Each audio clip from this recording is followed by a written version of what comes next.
Welcome everyone to this YouTube video. इस video में हम सेमेस्टर 5 के बिजनेस इकोनॉमिक्स का मॉड्यूल 1 का इंट्रोडक्शन पढ़ेंगे। मॉड्यूल 1 का नाम है macro economic overview of India. और जैसे हर एक मॉड्यूल में 3 पार्ट्स होंगे, उस 3 पार्ट का ये पार्ट 1 है, overview of new economic policy. So introduction से स्टार्ट करते हैं।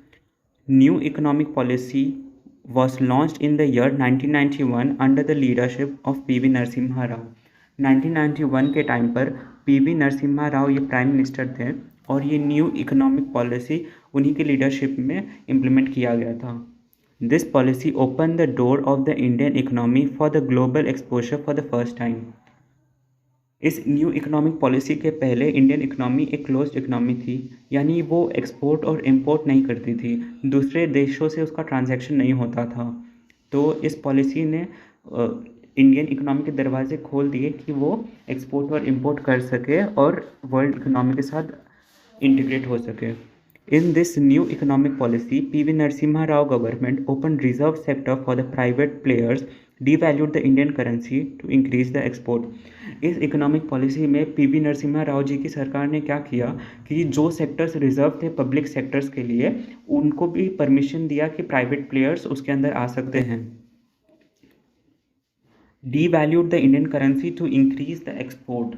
इंडियन करेंसी को डीवैल्यू किया ताकि एक्सपोर्ट बढ़ सके। अगर इंडियन करेंसी डीवैल्यू होगा मतलब इंडियन करेंसी की वैल्यू कम होगी, तो जो फॉरेनर होते हैं वो अट्रैक्ट होंगे हमारे कंट्री से गुड्स खरीदने के लिए, ताकि क्योंकि वो सस्ते हो चुके होंगे। This is also known as LPG model of growth. This is also known as LPG model of growth. LPG का फुल फॉर्म क्या है? Liberalisation, privatisation, globalisation. आगे ये तीनों हम डिटेल में पढ़ेंगे। New economic policy refers to the economic liberalisation और relaxation in the import tariffs, deregulation of market or opening the market for the private and foreign players, and reduction of the taxes to expand the economic wings of the country। इस point के 3 main parts निकलते हैं: relaxation in the import tariffs, deregulation of the market and reduction of the taxes. Relaxation in the import tariff वो tariffs होते हैं जो goods और services पर लगाए जाते हैं जब वो एक देश से दूसरे देश में इंपोर्ट किए जाते हैं।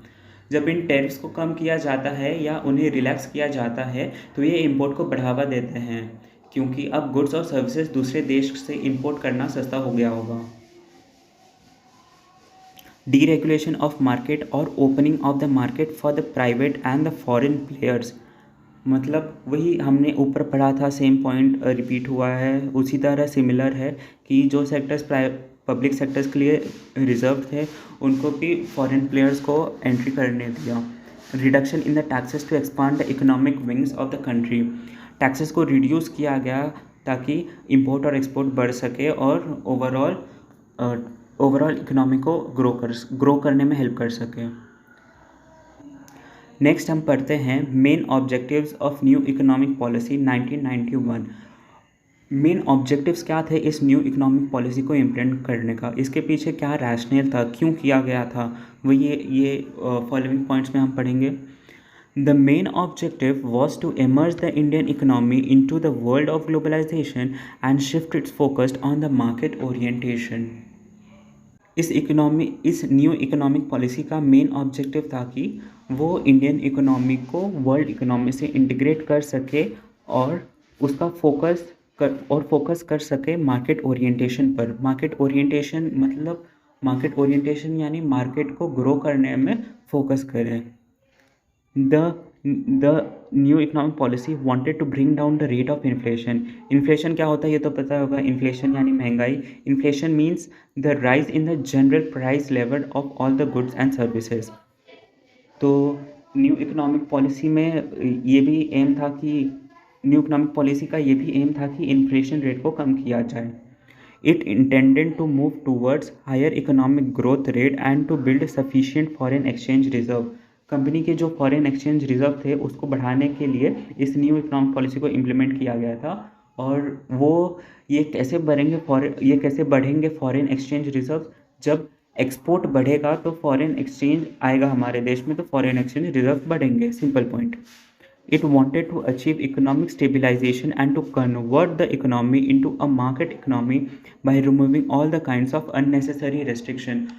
इस पॉलिसी का ये एम था कि इकोनॉमिक स्टेबिलाइजेशन अचीव किया जा सके और इस इकोनॉमिक को मार्केट इकोनॉमिक में कन्वर्ट किया जा सके। किस तरह? उस तरह by removing all the kinds of unnecessary restriction, जो बिना मतलब के रेस्ट्रिक्शन लगा रखे थे, बिना मतलब के परमिट्स लगा रखे थे, उनको हटाना ताकि वो मार्केट इकोनॉमी ग्रो कर सके। It wanted to permit the international flow of goods, services, capital and human resources technology without much restriction। यही उसी पॉइंट से सिमिलर है कि एक्सपोर्ट बढ़ाना चाहती है, यानी गुड्स फ्लो ऑफ गुड्स और सर्विसेज, कैपिटल, ह्यूमन रिसोर्सेज और टेक्नोलॉजी बढ़ाना चाहती है।